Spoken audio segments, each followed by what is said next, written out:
I loved reading just for the storytelling. I was a big Nancy Drew fan, and my mother would always comment whether I was sitting at the dinner table or I was getting my hair done for Sunday church, I was reading something. I had a lot of respect for teachers.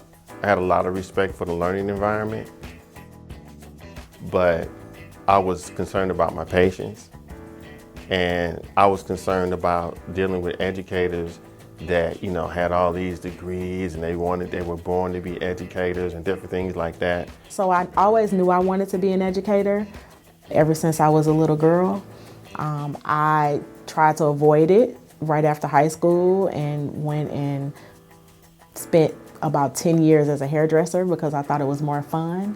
And then about 10 or 11 years ago, I decided to get serious, and that's when I first started in education. I was like, Lord, is this what I'm supposed to, or what am I supposed to be doing? And because everything centered around me working in a school system, working with children, I felt comfortable there. So I was like, okay, this is what I'm going to do. And doors just kept opening up in the education field, and that's where I've been ever since. It was a predominantly African-American students attending the college fair, and it was probably about 90% female, at which point I realized the young African-American males needed a little guidance, and I wanted to be involved in that process to try to encourage more young men to go to college or to even think of it as an option. When I was about 8 or 9 years old, I had a school that was on my front porch, and I called it Baker Elementary. I taught my 3 younger sisters and the other children in the neighborhood. We had a full school day. We had all the subjects. We had recess. We had jump ropes. We had balls. Everything you did at school, we did it at Baker Elementary. I think the neighbors enjoyed it because it kept their children busy and engaged. And so I was, from a very young age, I've always taught. I come from a family of educators, so that's all I knew growing up. I went to school with my aunts when I was little, decorated bulletin boards, graded papers. I did the whole 9 as a kid. So I just thought I knew how to do the job. But once I actually got into a classroom, it was a lot harder than I thought. A tragedy occurred in my family, and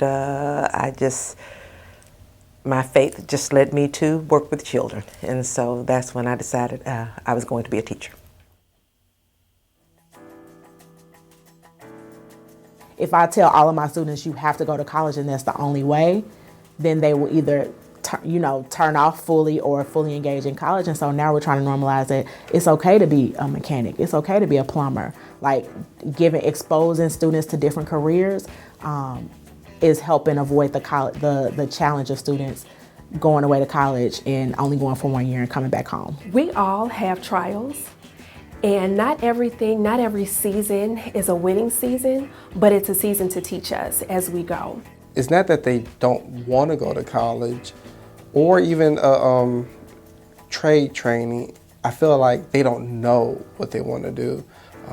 When I taught personal finance, I always made sure students did career interest surveys so they could see maybe what they are interested in. I also want them to know that reading is the foundation for every other subject that you take. If you can't read, you're not going to be as successful in math or science or social studies or any of those other things that you think are your favorite subjects. So I spend a lot of time trying to sell this to them because they don't get it. All they know is they want to go home and play Fortnite, or they want to go to the mall and buy the latest pairs of tennis shoes. You know, I stress, have you been to the library lately? We can't go to the library. Yes, you can. If you can go to the mall, you can go to the library. Oh man, I gotta be able to just do it. I don't want to go through no whole lot of trouble. That's the greatness of having a career technical education program at the high school. What's a better way to explore than to have some hands-on project-based learning? Our students, some of them are totally dependent on caregivers for all their self-care needs and et cetera. So we have some of the severe population for the St. Louis Public School District. being able to serve people, being a servant leader is something that I want to do. I don't have to do it, but it's something that inspires me and encourages me. Being able to reach back, being able to help the next person in need is important, and just, a part of that value that I put on myself. I saw students that were definitely different from the general population, and those students were left by the wayside. There were teachers that didn't want them in their classrooms and pretty much didn't want to be bothered with them because of behaviors, because of the difficulties with communication, and they were pretty much ignored. At that time, I knew that I wanted to be a special education teacher, and I began that journey at Fontbonne University immediately so that I could help those students. A lot of people say sometimes they can just feel your spirit. They don't necessarily have to know what your story is to know that you have one. And so I just listen, and my purpose is to hear their story and not necessarily to share mine. But I think my story has helped me understand most of what their stories are. I would like to thank my mother. Me, her, and one of my sisters all graduated college like within the same 3-year span. I want to thank the superheroes of Harris-Stowe State University. You know who you are. And I want to thank just anyone that has encouraged, inspired, and loved up on me in my time in St. Louis. And she says, oh man, she says, you have such a great presence, and look how the teachers respond to you. I think you do really well. We need more males like yourself, and I mean black males, to teach. So I said, okay. I said, she said, give it a try, and you'll have my support. And so I did, and that was the start of it. Her name was Lynette Meyer. Her words of encouragement really, really helped me. I would like to thank my 3 children. I hope that they see what I do with other kids and realize that it is kind of for them as well. I want to thank Carmela Morris, my wife's aunt, who, when I was finishing my undergraduate degree, she asked me, why haven't I finished? I told her, well, I didn't have the money.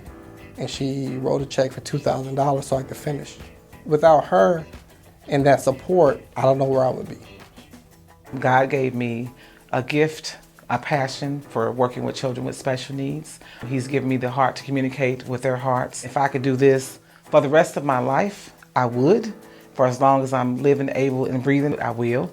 And I just want to let the parents know that every day that that child walks in that door, I am forever, eternally grateful for what they've sent to me. My kids trained me to be great for students. My first middle school experience, my first experience as a teacher to nurture the whole kid, my first experience of developing a culture in a place that would be prominent for students to thrive and learn. And so I learned everything from them. There were times that it wasn't working. I had to reset the classroom. Behaviors got out of line, but I didn't give up on them, and they didn't give up on me. Sometimes you don't know what your greatest successes are until years after.